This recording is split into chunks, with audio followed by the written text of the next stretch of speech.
Do you ever find yourself to be unmotivated or even discouraged when learning samba percussion or any musical instrument in any style?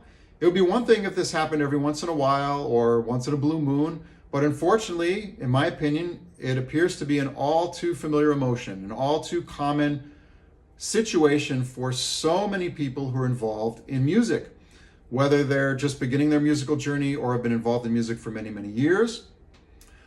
Whether they're doing music as a hobby or as a profession, it really doesn't matter. What matters most, in my opinion, is that we have a healthy relationship to music, that we have a healthy relationship to ourselves, to others, and to music. I'm Philip Galinsky, founder and director of Samba New York, and as a Samba percussion specialist and coach for over 30 years, I'll be sharing with you in this video my approach to music, how I maintain, or some of the ways in which I maintain a healthy relationship to music. And I'll be sharing with you 3 concrete tips that I myself live by, that I share with my students who find them to be very helpful, and I hope you'll find them to be helpful too. These are 3 tips among many possible ones on how to stay motivated and inspired and how to maintain that healthy relationship to music.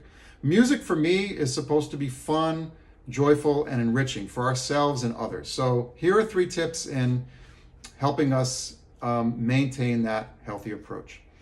All right, so the first tip is to practice smart.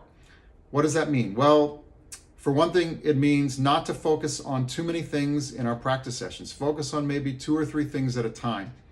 Challenge ourselves, but not so much that we get frustrated. And also practice consistently for short amounts of time every day. Consistency is key. It's not so much how long we practice every day. It's much more important that we actually do practice every day or a certain number of times every week if we want to see consistent progress. All right. The other thing is to stay accountable. So seek out a qualified teacher or coach to help instruct you and to give you appropriate feedback to let you know how you're doing. So if you're just kind of floating around in the nether world, you don't know, if what you're doing is, if you're actually moving closer to your goals or farther away from them. The second tip is to seek inspiration. So don't just sit by yourself in a practice room if that's not completely fulfilling for you, or if that's not the whole picture. You probably want to play with other musicians, jam with friends, be in a samba group or whatever kind of group, whatever kind of music you're doing. Watch videos, stay inspired, and keep your energy high. Okay? Now, of course, the amount of some days we might not feel like practicing as much as other days, and that's fine. So the third tip is to keep it fun. So for example, if we are really tired, we don't feel like practicing, just give it a rest. It's not a big deal.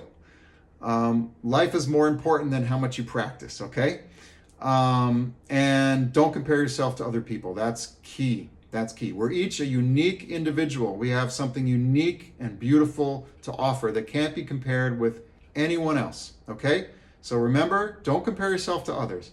If you found these 3 tips to be helpful, practice smart, seek inspiration, and keep it fun, let me know in the comments. And if you'd like to consider me as your Samba percussion coach, I give a free trial session, and you can email me for more information at info@sambanewyork.com. Thank you so much. Look forward to seeing you in the next video.